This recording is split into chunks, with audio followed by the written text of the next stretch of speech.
The process of making is just as important as the end result. My name is Mary Sun, and where I'm from has always been kind of a tricky question for me to answer.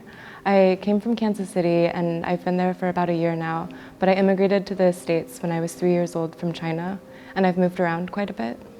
My mediums of choice are sculpture and sound, and then material-wise, I tend to gravitate towards more industrial materials. So my favorite sculptural material to work with is concrete and cement.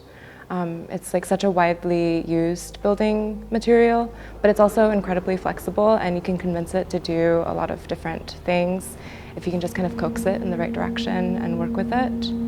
And then sonically, my favorite material to work with would be feedback.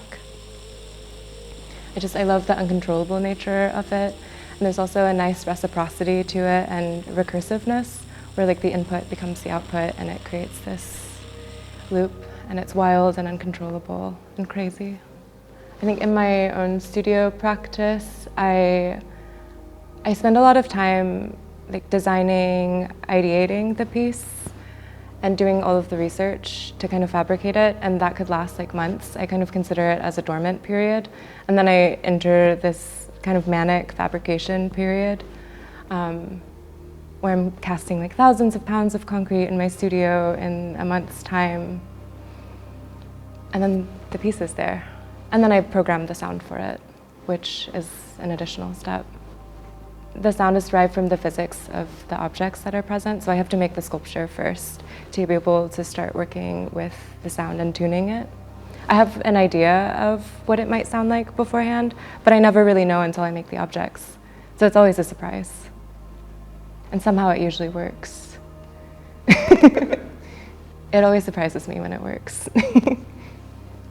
Yeah, so Prairie Ronde's actually the first residency that I've ever been to. So in a lot of ways, it's setting the bar for every other residency that I'll ever go to. Prairie Ronde is such a great opportunity to have as an artist, because it's really a residency that meets you where you're at in your studio practice.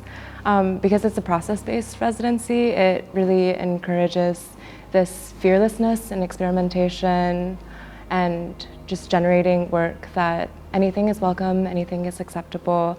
There is so much like rich history to mine from the mill and the surrounding areas. Like there's 80 acres of property outside of here, and there's so many researchers and schools and universities also conducting work on the land, which I find to be really inspirational in the work that I'm making, that there's other things happening in this space.